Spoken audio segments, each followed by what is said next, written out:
Büyük Hun İmparatorluğu denilince akla ilk olarak Metehan gelir.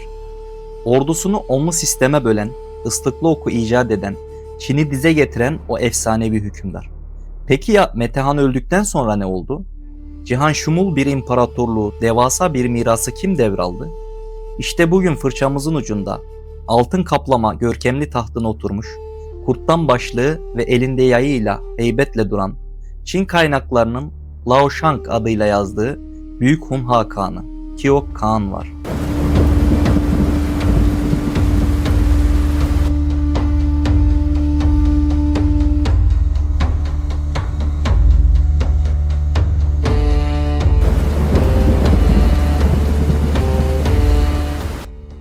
Metehan M.Ö. 174 yılında öldüğünde Hun tahtına oğlu Kiok geçti.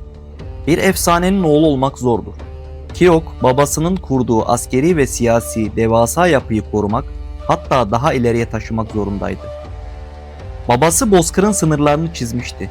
Kiok ise o sınırların içinde o altın tahtın hakkını verecek, devleti sistemleştirecekti.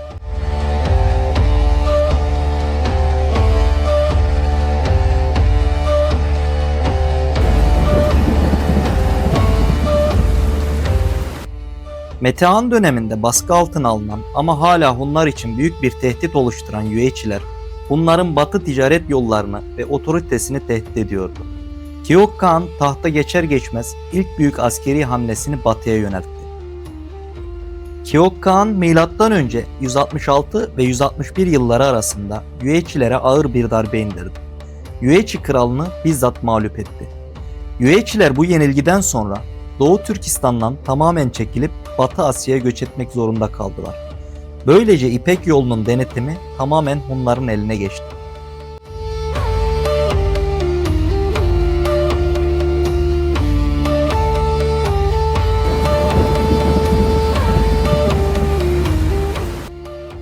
Çin, Hunları askeri olarak yenemeyeceğini anlayınca geleneksel politikası olan prenses gönderme ve hediye sunma, yani Pekin politikası stratejisine sarıldı.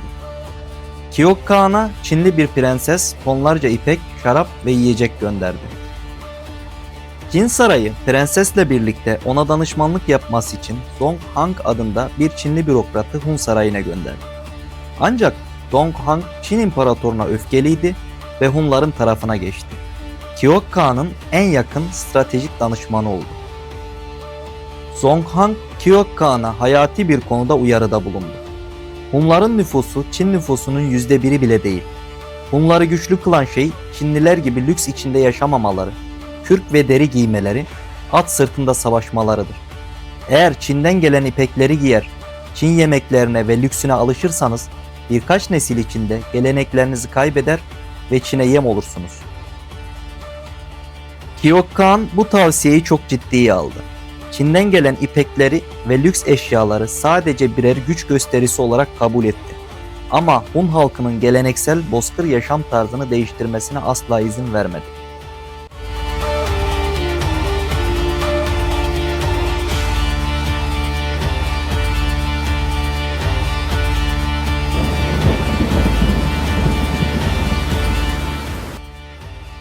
Kiok Kağan sadece savaşçı bir lider değildi. Aynı zamanda vizyoner bir devlet adamıydı.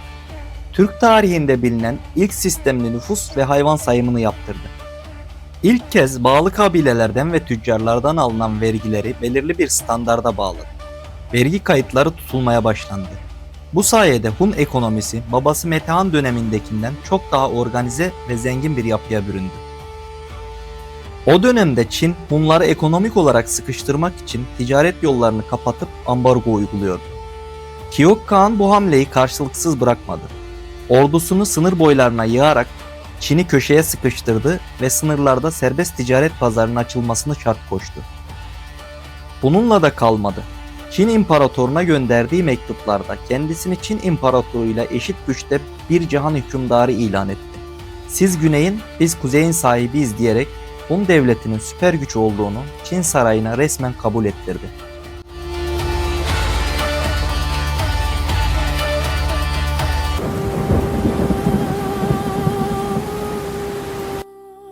Milattan önce 161 yılına gelindiğinde Keoh Kağan bu dünyadan ayrıldı.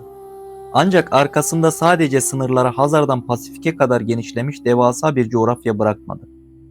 Onun geride bıraktığı iç teşkilatlanmasını tamamlamış, vergi sistemini oturtmuş, nüfusunu saymış ve İpek yolunun tüm ticaret hatlarını kontrol altına almış bir devletti.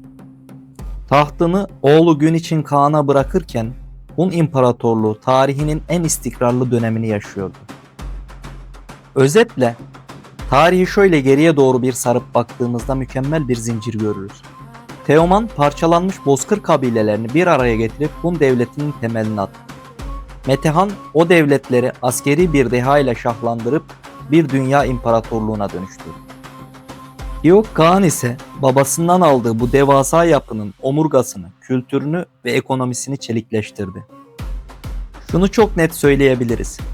Eğer Keoh Kağan'ın o vizyoner siyaseti, kültürel korumacılığı ve ekonomik aklı olmasaydı, Hunlar çok daha erken bir dönemde Çin'in zenginliği ve lüksü içinde eriyip tarihten silinebilirdi. İşte bugün masamızda altın kaplama tahtında mağrur bir şekilde oturan, başındaki kurt başlığı, elindeki yayı ve duruşuyla bozkırın o sarsılmaz iradesini yansıtan Keoh Kağan'ı 3 boyutlu modelimiz ve fırça darbelerimizle yeniden yaşatmaya çalıştık. Keoh Kağan'ın bu etkileyici hikayesinde bana eşlik ettiğiniz için teşekkür ederim.